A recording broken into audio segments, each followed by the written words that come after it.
Sea, I command you to part!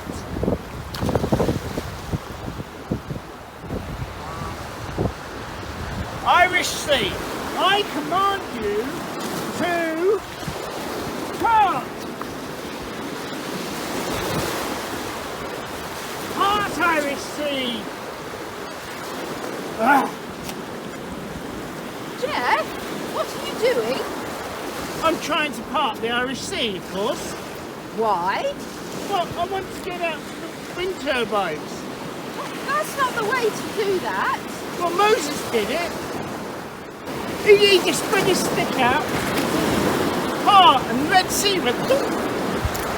Yeah, but that wasn't to be a tourist or to go and explore something. I'm sure there was something different in the Bible. Why don't you go and read it up in the Bible and check what God was really saying? Okay. Jeff Finori. Hello. Well, as Diana recommended, I'm going to be reading Moses and the Red Sea. Now this comes from the book of Exodus in the Bible, chapter 13, verse 17, through to chapter 15, verse 21. As soon as Pharaoh set the Hebrews free, the Hebrew slaves set off in a hurry to leave Egypt. They took with them all their belongings, plus the gold, silver and gifts the Egyptians had given them. God did not lead them along the coastal road towards the lands where the Philistines lived. This might have led to a battle with tough Philistines, which God knew the freed slaves were not prepared for, and many might have fled back to Egypt. Instead, he led them into the desert by the Red Sea.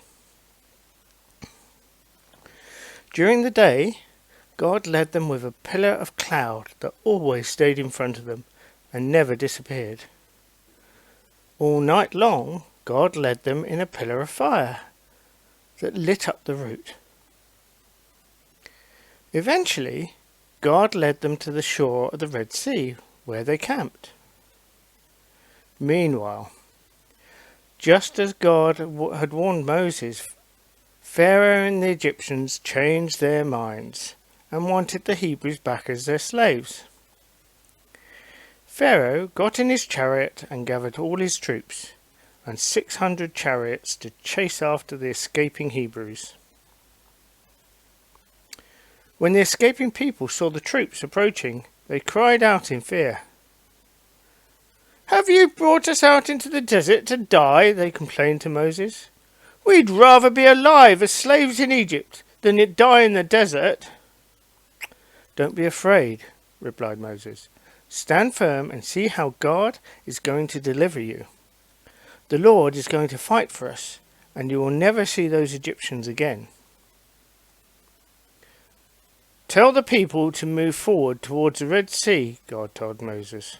"Then hold your staff high and stretch out your hand over the sea to divide it, so they can cross on dry land." Moses obeyed. The freed slaves watched as the pillar of cloud had been leading them move between them and their chasing Egyptians. That night they were in light and the Egyptians were in darkness.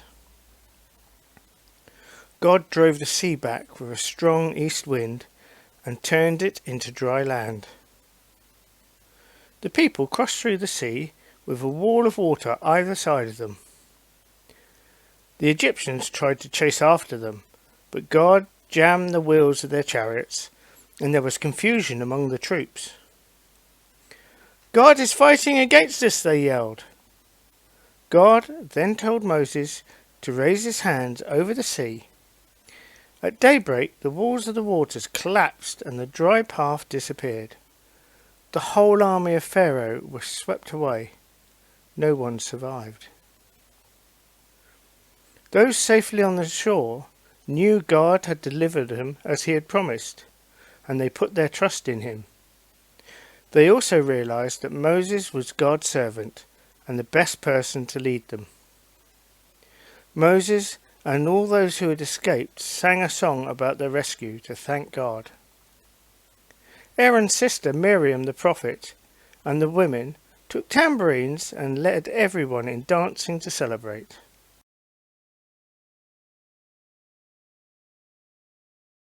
Wow, wasn't that incredible? So Moses just held out his arm and the sea parted. The wind, God sent the wind, and the sea came up on two sides and left dry land in between for them to cross. And while that was happening, God was protecting the people. He was looking after their backs. Yeah, he was looking after them, keeping them safe, keeping the Egyptians away so that they got a head start going across the sea. And it took a long time because they had all their stuff to take, they had their animals to take, and they all had to get through. But they didn't have heavy metal chariots. But the Egyptians did. So when the Egyptians followed, they got stuck. The wheels got stuck in the mud at the bottom, and God used that. So they got caught up, and all the Egyptians went, the Israelites went safely across with Moses. Absolutely fantastic. So, now what has this got to do with what Jeff was doing at the beginning? So he wanted to go across the sea, but had God told him? No, you're right. Was there a reason, a real particular reason? Was God leading him? No. But was God leading Moses? Absolutely. And did Moses have faith? Was Moses trusting God? Absolutely. So that's why it was a completely different situation. So we have a new a sheet today, and by faith the people passed through the Red Sea. So you've got a memory verse, you've got a word search, you've got some colouring, and you've got this map here and more colouring to do. All right, but not only have you got that today, which should be on the website, but you've also got a craft. So there we've got the picture of the page that you need to copy, ideally onto thin card, and then you can colour it in, do all sorts of lovely colouring.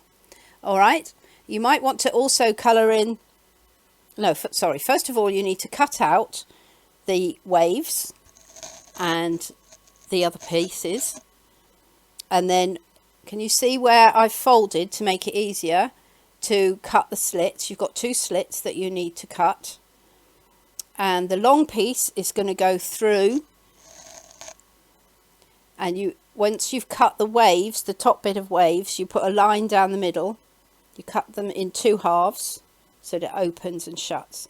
And you might want to also colour the inside, because when you open the waves then it will show blue on the inside, but I forgot to do that. Okay, but you can do that. And then you glue the two halves where it says follow the instructions. Okay, and then you can have something like this.